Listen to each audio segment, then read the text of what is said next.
Qubadlı rayonunun işğaldan azad olunmuş Mahruzlu kəndində həyat yenidən canlanır. Uzun illər boş qalan bu ərazilərdə aparılan geniş miqyaslı bərpa və quruculuq işləri Mahruzlunu müasir, təhlükəsiz və dayanıqlı yaşayış məkanına çevirir. Mahruzlu kəndi Xudafərin Qubadlı-Laçın avtomobil yolunun sol tərəfində yerləşir və baş plana əsasən kəndin 197 hektar ərazidə yenidən qurulması nəzərdə tutulub.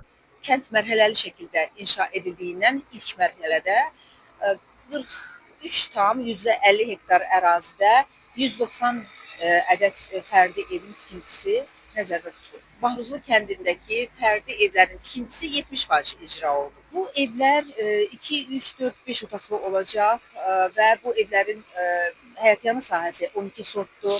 Evlərdə alternativ enerjidən də istifadə olunacaq. Damda günəş panelləri quraşdırılıbdır. Evlərin istilik sistemi kombi vasitəsilə həyata keçiriləcək və bundan əlavə evlər xüsusi izolyasiya materialları ilə tikilibdir ki, bu izolyasiya materialları evlərin qışda isti, yayda isə sərin qalmasını təmin edəcək. 264 şagird yerli orta məktəb tikilir.